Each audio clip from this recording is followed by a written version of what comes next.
पूजा ये मेरी ऑफिस की पार्टी है, कोई मोहल्ले का कीर्तन सत्संग नहीं है जो तुम इतना सज धज कर आई हो।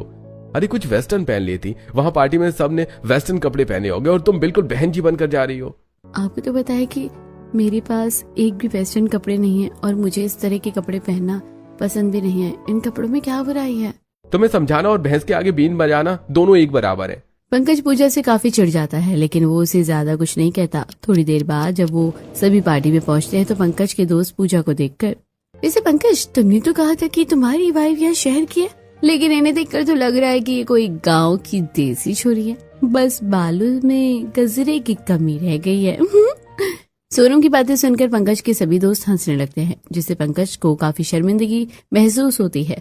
और अब इसी तरह दिन गुजर जाते हैं और अब पूजा पंकज के साथ शॉपिंग करने के लिए जाने वाली होती है। ये क्या बाइक क्यों लेकर आ गए हैं? गाड़ी लेकर आई है ना, मैं साड़ी में बाइक पर कैसे बैठूंगी? अरे तभी तो कहता हूँ कि थोड़े मॉडर्न कपड़े पहना करो। एक काम करो, तुम दोनों पैर इस तरफ करके बैठ जाना। गाड़ी में तो हमेशा ही घूमते हैं, कभी कभार बाइक राइड का भी मजा लेना चाहिए। अरे नहीं, मुझे बाइक पर बैठने से बहुत डर लगता है। बचपन में एक बार मैं गिर गई थी ना, इसलिए आप गाड़ी ही निकाल लीजिए। अरे तुम तो कभी मेरे लिए कुछ कर ही नहीं सकती। रुको मैं अभी गाड़ी निकालता हूँ।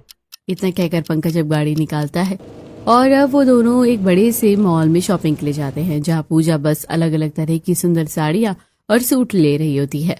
पंकज ये वाली साड़ी कैसी लग रही है? ये कलर भी नहीं है मेरे पास, मैं ये ले लेती हूँ। मुझसे क्या पूछ रही हो? तुम्हें वैसे ही हमेशा अपनी ही मन की करनी होती है।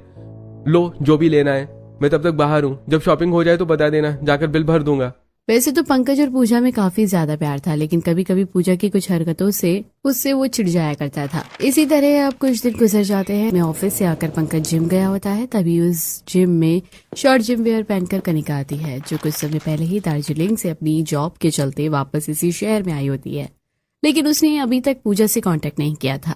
आज तो पैरों में काफी दर्द हो रहा है, एक काम करती हूँ बाइसेप ही लगा लेती हूँ। कनिका बाइसेप करने लगती है कि तभी एकदम से पंकज की नजर कनिका पर पड़ती है और जब वो उसे वर्कआउट करते हुए देखता है तो जल्दी से कनिका के पास आता है। सुनिए, आप गलत तरीके से वर्कआउट कर रही हैं। इस तरह से आपके मसल्स में पेन हो सकता है। थैंक यू बताने के लिए। वो मैंने ना नया जिम ज्वाइन किया है ना, और मुझे ज्यादा वर्कआउट के बारे में पता नहीं है। समझ सकता हूँ, नई नई में परेशानी होती है। वैसे आप भी इसी टाइम आती हैं? हाँ, बस ऑफिस से डायरेक्ट आई हूँ। अभी वो सुबह टाइम नहीं मिलता ना, इसलिए। मेरा भी यही हाल है। अगर आप भी इसी टाइम आती हैं तो हम लोग साथ में वर्कआउट कर लिया करेंगे। इसे मैं आपकी हेल्प कर दूंगा, लेकिन अगर आपको कोई प्रॉब्लम ना हो तो। और इसमें तो मेरी हेल्प होगी, हम साथ में मिलकर कर लिया करेंगे वर्कआउट। पंकज कनिका की वर्कआउट करने में हेल्प करता है और अब आए दिन दोनों इसी तरह मिलकर वर्कआउट किया करते हैं। वहीं धीरे धीरे कनिका का बोलने का तरीका, उसकी पर्सनैलिटी, इन सब चीजों से पंकज अब काफी ज्यादा इम्प्रेस होने लगा था। पूजा भी शहर की एक पढ़ी लिखी लड़की है, लेकिन उसमें और कनिका में कितना फर्क है। कहाँ ये इतनी सुंदर स्टाइलिश और कहाँ मेरी पत्नी इतनी बोरिंग। जिम वर्कआउट के साथ साथ पंकज और कनिका दोनों मैसेज पर एक दूसरे से बात करने लगे थे। कब से देख रही हूँ मैं, आप फोन पर ही लगे हुए हैं। खाना खा लीजिए, ठंडा हो जाएगा। वैसे किससे बात कर रहे हैं? अरे वो पुराना फ्रेंड मिल गया था तो उसी से बात कर रहा था। मिल गया था या मिल गई थी? सच बताइए, आपका कहीं किसी के साथ चक्कर तो नहीं चल रहा? अरे बाबा, मेरे पास इन चीजों के लिए टाइम नहीं है। वैसे लगता है आजकल तुमको ज्यादा ही क्राइम पेट्रोल देखने लग गई हो, तभी तो इतनी शक भरी निगाह से देख रही हो। अरे ऐसा कुछ नहीं है जैसा तुम समझ रही हो। ओके, अब ऐसे ही कुछ दिन गुजर जाते हैं। पंकज कैफे में कॉफी पी रहा होता है कि तभी उसे कैफे में कनिका भी आती हुई दिखाई देती है और जैसे ही दोनों एक दूसरे को देखते हैं, अरे कनिका जी आप यहाँ? हाँ, वो बस कॉफी पीने आई थी। मुझे कॉफी पीते हुए बुक रीड करना काफी पसंद है। और मुझे म्यूजिक सुनते हुए कॉफी पीना। पंकज कनिका के लिए भी कॉफी ऑर्डर कर देता है और दोनों कॉफी पीते हुए काफी बातें करने लगते हैं। धीरे धीरे उनकी हाय हेलो से बातें आगे बढ़ने लगती हैं। अब इसी तरह कुछ हफ्ते और गुजर जाते हैं और अब धीरे धीरे पंकज और कनिका एक साथ घूमना फिरना भी शुरू कर देते हैं। मजा आ रहा है ना मूवी देखने में? पता है, मैं कब से मूवी देखना चाहती थी, इसलिए मैंने आज स्पेशली इसके लिए ऑफिस से छुट्टी ली है। अरे मुझे मूवी देखना इतना पसंद नहीं है, लेकिन जब तुमने कहा है कि तुम्हारा मूवी देखने का मन है तो मैं बस आ गया। मूवी देखने का असली मजा तो कुछ खाते ही हुए है। मैं पॉपकॉर्न ऑर्डर कर देती हूँ। पॉपकॉर्न खाते हुए कनिका और पंकज साथ में मूवी एंजॉय करने लगते हैं कि तभी थिएटर में एक नीलम नाम की औरत आती है, जो दरअसल पंकज की ही पड़ोसन थी। और जब वो पंकज को किसी और लड़की के साथ इस तरह मूवी देखते हुए देखती है, ये तो पंकज है, लेकिन साथ में लड़की कौन है? और पूजा भी कहीं नहीं दिखाई दे रही है। कहीं पंकज का किसी के साथ चक्कर तो नहीं चल रहा? मूवी खत्म होते ही कनिका और पंकज सीधा थिएटर से निकल जाते हैं और दिन पर दिन उनकी नजदीकी अभी बढ़ती ही जा रही थी। वैसे पंकज, तुमने मुझे अभी अपनी फैमिली के बारे में नहीं बताया। तुम्हारी फैमिली में कौन कौन है? अरे बस मैं और मम्मी पापा। मम्मी पापा तो गांव में रहते हैं और मैं यहाँ शहर में नौकरी करता हूँ। कितना छोटा सा परिवार है तुम्हारा। पता है, मेरा बचपन से ही सपना था कि मेरी एक छोटे से परिवार में ही शादी हो। हाँ, क्यों नहीं। ये भगवान, अब क्या करूँ। अगर मैंने कनिका को पूजा के बारे में बता दिया तो वो तो मुझसे बात करना ही बंद कर देगी और मैं कनिका को किसी भी कीमत पर खोना नहीं चाहता। पंकज कनिका को खोने के डर से उसे पूजा के बारे में कुछ भी नहीं बताता है। और आज संडे का दिन होता है। पूजा ने नाश्ते में सब कुछ पंकज की पसंद का बनाया होता है, लेकिन पंकज नाश्ते से ज्यादा कनिका के SMS पर ध्यान दे रहा होता है, जिसे देख पूजा काफी ज्यादा चिढ़ जाती है। ये इसका फोन कम मेरी सौतन ज्यादा बन गया है। तभी अचानक उन दोनों को घर के बाहर से एक बड़े से ट्रक होने की आवाज आती है और जब दोनों बाहर आकर देखते हैं तो उनके पड़ोस वाले घर के सामने एक बड़ा सा ट्रक आकर रुकता है, जिसके अंदर से मजदूर घर का सामान निकाल रहे होते हैं कि तभी वहां एक कार आती है जिसमें से कोई और नहीं बल्कि कनिका उतरती है। कनिका को देख पूजा को तो अपनी आंखों पर यकीन नहीं होता और वो जल्दी से कनिका के पास जाती है। कनिका, तू तो दार्जिलिंग में थी ना, यहाँ क्या कर रही है? तूने मुझे बताया क्यों नहीं? पूजा, ये तू है और तूने शादी भी कर ली। कितने सालों के बाद मिल रहे हैं हम। पता नहीं धीरे धीरे कब हमारी बात इतनी कम हो गई, हम एक दूसरे का हालचाल पूछना भी भूल गए। वैसे तू यहाँ कब आई और अंकल आंटी कहाँ है? वो तो दार्जिलिंग में ही है। मैं तो यहाँ जॉब के चलते आई थी और कुछ दिन पहले ही मैंने ये घर लिया है। मुझे नहीं पता था कि मेरी स्कूल की सहेलियां मेरी पड़ोसन बनने वाली है। कनिका और पूजा दोनों ही एक दूसरे को देखकर काफी खुश होते हैं, लेकिन जब कनिका पूजा के साथ पंकज को देखती है तो उसे कुछ समझ नहीं आता। और जब वो लोग अंदर जाते हैं, ये मेरे हस्बैंड पंकज ये मेरी बचपन की सहेली है कनिका। पता है, हम KG क्लास से एक दूसरे के साथ है। पंकज की सच्चाई अब कनिका के सामने आ चुकी थी और पंकज चाहकर भी कनिका से नजरें नहीं मिला पा रहा था। तो वहीं कनिका भी चुप रहती है और अगले दिन जब पंकज और कनिका एक दूसरे से जिम में मिलते हैं। कनिका, मुझे माफ कर दो। मैं तुम्हें खोने से बहुत डरता था, इसलिए मैं चुप रहा और मैंने तुम्हें पूजा के बारे में नहीं बताया। मैं नहीं जानता था कि तुम और पूजा एक दूसरे की दोस्त हो, वरना मैं ऐसा कभी नहीं करता। पंकज, मैं जानती हूँ तुमने ये सब क्यों किया। दरअसल पूजा में वो बात नहीं है, इसलिए कल मैंने उसके सामने कुछ नहीं कहा। मुझे तो बस इस बात का दुख है कि हम चाहकर भी एक नहीं हो पाएंगे। अरे कनिका, मैं तो काफी डर गया था। तुम परेशान मत हो मेरी जान। मैं कुछ टाइम के बाद पूजा से डिवोर्स ले लूंगा और फिर हम लोग शादी कर लेंगे। तुम सच कह रहे हो? I am so happy. बस वो दिन जल्दी से आए। मेरी बीवी की स्कूल की सहेली अब उसकी पड़ोसन बनकर आ चुकी है। अब तो मैं तुम्हारे साथ कितना भी घूम लूं फिर लूं, उसे जरा भी शक नहीं होने वाला। सब कुछ जाने के बाद भी पंकज और कनिका अब अपना अफेयर जारी रखते हैं। इसी तरह कुछ दिन गुजर जाते हैं। कनिका अब अपनी छत पर खड़ी एक्सरसाइज कर रही होती है कि तभी पंकज भी अपनी छत पर आता है और दोनों एक दूसरे को देखकर हाय करने लगते हैं। तो वहीं सामने रह रही पड़ोसन अंजलि उन दोनों को देखती है। पंकज भाई साहब अपनी नई पड़ोसन से कुछ ज्यादा ही बातें नहीं कर रहे हैं। थोड़ी देर बाद अंजलि पूजा के घर आती है और जब वो सारी बात उनको बताती है तो पूजा हंसने लगती है। तुम ना कुछ ज्यादा ही सोच रही हो। कनिका मेरी बचपन की स्कूल की सहेली है, ऐसा वैसे कुछ नहीं है। एक बात याद रखना, पति पतंग की तरह होता है। ज्यादा ढील दोगी ना तो पतंग कट कर किसी और के छत में गिर जाती है। और अब बाकी तो तुम खुद ही समझदार हो। अंजलि की बातों पर पूजा ज्यादा ध्यान नहीं देती है और ऐसे ही 2-4 दिन और गुजर जाते हैं और आज कनिका पंकज के घर आती है। अरे कनिका, तुम यहाँ ऐसे अचानक? चाय पत्ती खत्म हो गई थी तो सोचा पूजा से मांग लूं। वो तो नहाने के लिए गई है, तुम रुको मैं लेकर आता हूँ। पंकज कटोरी में चाय पत्ती डालकर कनिका को देता है। दोनों एक दूसरे को ही देखते रहते हैं। तभी वहाँ अचानक से पूजा आ जाती है। अरे कनिका, तुम यहाँ?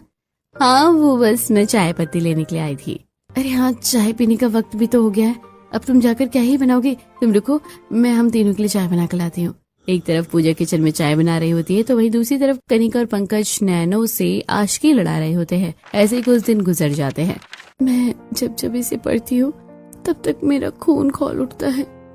बस कुछ दिनों की और बात है, फिर मैं अपना बदला पूरा करके रहूंगी। अपने कमरे में बैठ उस डायरी को पढ़ते हुए कनिका के झलकते आंसू साफ साफ बता रहे थे कि वो यहाँ बदला लेने के लिए आई है। लेकिन आखिरकार वो किस चीज का बदला लेने के लिए आई थी और उस डायरी में ऐसा क्या लिखा था? इन सभी सवालों का जवाब जानने के लिए कहानी में आगे बढ़ते हैं।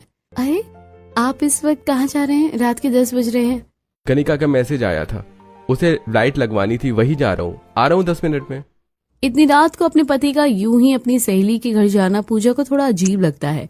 तो वही दूसरी तरफ जब पंकज कनिका के घर पहुंचता है तो देखता है कि कनिका टेबल पर चढ़कर लाइट फिट करने की कोशिश कर रही है कि तभी अचानक कनिका का बैलेंस बिगड़ता है और पंकज उसे अपनी बाहों में पकड़ लेता है।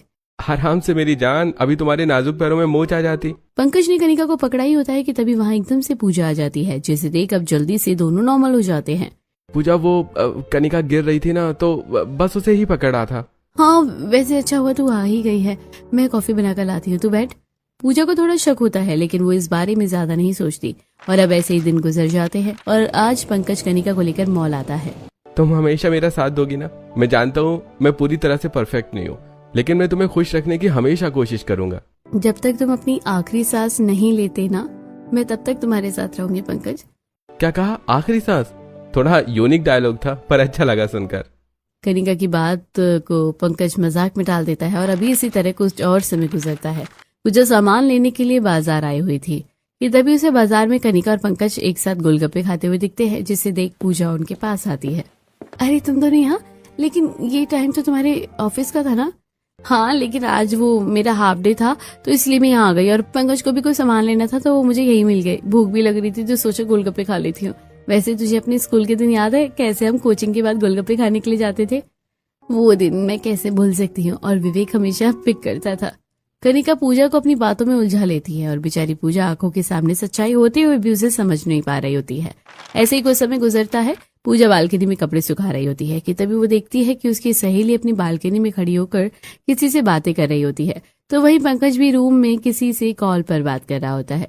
1 घंटे से दिख रही हूँ इन्हें, दोनों ही कॉल पर लगे हुए हैं, कहीं एक दूसरे से तो नहीं बात कर रहे हैं। पूजा पंकज और कनिका दोनों को ही शक भरी निगाह से देख रही होती है और जब थोड़ी देर बाद पंकज अपना फोन रखकर वॉशरूम के लिए जाता है तो वहीं पूजा उसका फोन चेक करती है और देखती है कि पंकज इतनी देर से कनिका से ही बात कर रहा था। आखिरकार इन दोनों के बीच में चल क्या रहा है? कोई तो बात है जो ये मुझसे छुपा रहे हैं। पूजा का शक अब दिन पर दिन बढ़ने लगा था। तो वही पूजा की पड़ोस में रहने वाली नीलम, जो 2 महीने से गाँव गई हुई थी, आज वो वापस आती है और अब पूजा से मिलकर उसे थिएटर वाली बात भी बताती है। लेकिन ये तो 2 महीने पुरानी बात है और कनिका पंकज को मिले हुए तो 1 महीना हुआ है। इसका मतलब वो दोनों एक दूसरे को जानते थे। देखो पूजा, मुझे कुछ गड़बड़ लग रही है। तुम्हें पता है कि मेरे मामा का बेटा पुलिस में है, कभी भी कोई प्रॉब्लम हो तो मुझे तुम बता सकती हो, मैं तुम्हारे साथ हूँ। पूजा का दिल अब काफी ज्यादा घबराने लगा था। तो वही आज शाम में पंकज अच्छे से तैयार होकर कहीं पार्टी में जा रहा होता है। अरे मेरा खाना मत बनाना, मुझे आते हुए 10-11 बज जाएंगे, तुम खाकर सो जाना, ठीक है? इतना कहकर पंकज अब पार्टी के लिए चला जाता है। इसी तरह अब रात के 11 बज जाते हैं। पूजा को उस रात नींद नहीं आ रही होती है और वो छत पर टहल रही होती है। ये तभी उसकी नजर कनिका के घर पर जाती है और वो देखती है कि उसके घर के पीछे से दरवाजे से निकलकर पंकज अब सीधा घर आ रहा होता है। ये देख पूजा सब समझ जाती है और जैसे ही पंकज घर आता है, कैसी रही पार्टी? अब मैं समझी कि आप गाड़ी लेकर क्यों नहीं गए थे। कनिका के घर के जाने के लिए कितना ही टाइम लगता है आपको? क्या? कनिका के घर? अरे मैं पार्टी में था, ना कि कनिका के घर पर। झूठ मत बोलो, मैंने अपनी आंखों से देखा है तुम्हें कनिका के घर के पीछे दरवाजे से निकलते हुए। बताओ क्या कर रहे थे तुम? इसका मतलब पड़ोसन ठीक कह रही थी, तुम्हारा कनिका के साथ चक्कर चल रहा है। अरे शर्म नहीं आई तुम दोनों को मेरे पीठ पीछे ये सब करते हुए? अब जब सच तुम्हारे सामने आ ही चुका है तो छुपाने का कोई फायदा नहीं है। हाँ, मैं कनिका से प्यार करता हूँ और अब मैं उसी के साथ रहना चाहता हूँ क्योंकि मेरे लिए वो परफेक्ट है। और खबरदार अगर पुलिस कंप्लेन करी तो सोच लेना तुम्हारे उस बूढ़े बाप की इज्जत का क्या होगा। इतना कहकर पंकज अब सब कुछ छोड़कर कनिका के पास आ जाता है। कनिका, अब मैं हमेशा के लिए तुम्हारे पास आ गया हूँ, अब हम जल्दी शादी करेंगे। पंकज तुम सच कह रहे हो? आज मैं बहुत खुश हूँ। कनिका पंकज के गले लग जाती है तो वहीं बेचारी पूजा का रो रो कर बुरा हाल होता है। अगले दिन जब पंकज बाहर से काम निपटाकर घर आता है तो देखता है कि कनिका ने पूरे रूम को फर्स्ट नाइट के कमरे की तरह सजा रखा होता है। कनिका, ये सब तुमने किया है? अरे मुझे तो यकीन ही नहीं हो रहा कि कितनी अच्छी डेकोरेशन है। और तो और मेरा फेवरेट केक भी मंगवाया है तुमने। हाँ बीबी, और देखो मैं तो रेड वाइन भी लेकर आई हूँ। चलो आज हम साथ में सेलिब्रेट करते हैं और ये सेलिब्रेशन तुम्हारी जिंदगी का आखिरी सेलिब्रेशन होगा। पंकज रूम की डेकोरेशन देखने में लगा हुआ था तो वहीं कनिका ग्लास में वाइन डालकर उसमें एक गोली मिला देती है। लेकिन इससे पहले कनिका वो वाइन पंकज को पिलाती कि तभी वहां पूजा और नीलम अपने कजन पुलिस ऑफिसर कांस्टेबल के साथ आ जाते हैं। पूजा, तुम यहाँ क्या कर रही हो? और ये पुलिस? मैंने मना किया था ना, लेकिन तुमने मेरी नहीं सुनी। अब देखना तुम्हारे बाप की कितनी बदनामी होगी। नीच हरकत तुम करो और बदनामी मेरी हो, मैं ऐसा हरगिज नहीं होने दूंगी। तुमने और कनिका ने क्या किया ना, उसकी सजा तो तुम्हें मिलकर रहेगी। इससे पहले कि कांस्टेबल जाकर कनिका और पंकज को पकड़ते कि तभी कनिका बगल में रखे तकिए के नीचे से चाकू निकालती है और उसे पंकज के गले पर लगा देती है। कनिका, ये तुम क्या कर रही हो? इस चाकू को हटाओ। चुप कर, वरना एक बार में तेरा सर धड़ से अलग कर दूंगी। मैंने तुझे कोई प्यार व्यार नहीं किया, मैं तो बस यहाँ बदला लेने के लिए आई थी। और अब मुझे पुलिस पकड़ने आए या मिनिस्टर, लेकिन मैं अपना बदला पूरा करके ही रहूंगी। कनिका, तो मेरे पति से किस चीज का बदला लेने के लिए आई हो? क्या बात है? बदला तो मुझे तुझसे लेना है, लेकिन तुझे मारने का कोई फायदा नहीं है। जब तेरी आंखों के सामने तेरा पति तड़प तड़प के मरेगा ना, तो तभी मुझे सुकून मिलेगा। लेकिन तुम मुझसे बदला लेना क्यों चाहती हो? मैं तो तुम्हारी बचपन की स्कूल की सहेली हूँ ना, मैंने क्या किया है? तुमने मेरे भाई विवेक को मारा है। क्या? लेकिन विवेक की मौत तो एक्सीडेंट में हुई थी, तुमने ही तो मुझे कहा था। हाँ, लेकिन वो एक्सीडेंट तुम्हारी वजह से हुआ था। दार्जिलिंग जाने के बाद मुझे पता चला कि मेरा भाई विवेक तुमसे बहुत प्यार करता था, और जब तुमने उस आशुतोष को हाँ कहा तो वो पूरी तरह से टूट गया था। विवेक शुरू से ही पूजा को काफी पसंद करता था। पूजा कनिका से मार्केट में टकराना, साथ में लंच करना, दरवाजे के बाहर आकर खड़े रहना, ये सब विवेक जानबूझकर किया करता था, ताकि वो बस पूजा से 2 पल बात कर पाए। मुझे पता है कि पूजा को सैंडविच कितने पसंद है, इसलिए तो सुबह 5 बजे उठकर बना रहा हूँ, बस अब पूजा को अच्छा लगे। सुबह 5 बजे उठकर विवेक पूजा के लिए सैंडविच बनाता है, और यहाँ तक कि जब पूजा की तबीयत खराब होती है तो उसका होमवर्क भी कर देता है। ये लो, मैंने पूजा का सारा काम कर दिया, अब उसे डांट भी नहीं पड़ेगी। बस भगवान मेरी पूजा को जल्दी से ठीक कर देना। वैसे अब फेयरवेल आने में सिर्फ 2 महीने बाकी रह गए हैं, सोच रहा हूँ उसी दिन पूजा को प्रपोज करूँ। फेयरवेल के दिन विवेक पूजा को प्रपोज करने के लिए अपनी पॉकेट मनी से पैसे जमा करके एक सुंदर सी रिंग लेता है। लेकिन इससे पहले विवेक पूजा को प्रपोज करता, आशुतोष और पूजा को वो एक साथ देख लेता है। पूजा, तुम मेरे साथ ऐसा कैसे कर सकती हो? मैंने तो तुम्हारे साथ शादी तक के सपने देखे थे। नहीं, ये सब सच नहीं हो सकता। पूजा का जवाब सुने बगैर ही विवेक वहाँ से चला जाता है। तो वहीं तभी फौरन कनिका आ जाती है और पूजा कोई जवाब नहीं दे पाती। इस हादसे के बाद विवेक 2 से 3 महीने के लिए डिप्रेशन में चला जाता है, और उस रात जानबूझकर विवेक बाइक को एक बिजली के खंभे में मार देता है, जिससे ऑन द स्पॉट उसकी डेथ हो जाती है। दार्जिलिंग जाने के बाद विवेक के सामान में कनिका को एक डायरी मिलती है, जिसमें वो अपनी सारी बातें लिखा करता था, और उस डायरी को पढ़कर कनिका को विवेक और पूजा के बारे में पता चलता है। मेरे भाई की मौत की जिम्मेदार ये पूजा है, मैं इसे छोड़ूंगी नहीं, इसकी वजह से आज मेरा भाई इस दुनिया में नहीं है। कनिका पूजा से बदला लेने के लिए ही वापस शहर में आई होती है। ये सारी बात जानकर पूजा के पैरों तले जमीन ही खिसक जाती है। तुम्हारे और पंकज के बारे में पता करने में मुझे कितना वक्त लग गया। पंकज कहाँ जॉब करता है, कौन सी जिम जाता है, कौन सा कैफे जाता है। तुम्हें क्या लगा अब मैं अपना बदला पूरा नहीं कर पाऊंगी? लेकिन ऐसा नहीं है। जिस तरह मैंने अपनी आंखों के सामने अपने भाई की लाश देखी थी, तुम अपने पति की लाश देखोगी। तुम अचानक आ गई थी तो मैं आशुतोष को जवाब नहीं दे पाई थी। अगले दिन मैं आशुतोष से मिली थी और मैंने उसे साफ इनकार कर दिया था, लेकिन विवेक ने सच जानने की एक बार भी कोशिश नहीं करी। जवाब चाहे हाँ हो या ना हो, लेकिन मेरा भाई तुम्हारी वजह से मरा था, और अब मैं अपना बदला पूरा करके रहूंगी। इससे पहले कनिका पंकज को कोई नुकसान पहुंचाती कि तभी वो पुलिस ऑफिसर अपनी गन निकालता है और कनिका के हाथ पर फायर कर देता है, जिससे चाकू गिर जाता है, और अब पुलिस ऑफिसर उसे पकड़ लेता है। ज्यादा शौक है ना बदला लेने का? अब मैं बताता हूँ इसका अंजाम। पूजा, मैं तुझे छोड़ूंगी नहीं, मैं वापस जरूर आऊंगी। इंस्पेक्टर, कनिका के साथ साथ मेरे पति को भी ले जाइए। ये तुम क्या कर रही हो? मैं तुम्हारा पति हूँ, तुम ऐसा कैसे कर सकती हो मेरे साथ? माना मुझसे गलती हुई है, लेकिन अब मुझे अपनी गलती पर पछतावा है। मुझे माफ कर दो। गलती अनजाने में की जाती है, जानबूझकर नहीं, और अब मैं कभी तुम्हारी शक्ल भी नहीं देखना चाहती। पूजा बिल्कुल सही फैसला करती है और पंकज का साथ हमेशा के लिए छोड़ देती है। पंकज और कनिका को उनके किए की सजा मिलती है, तो वहीं पूजा अब अपने पिता के साथ इस शहर को छोड़कर एक नए शहर में चली जाती है, और जहाँ वो एक नई जिंदगी की शुरुआत करती है।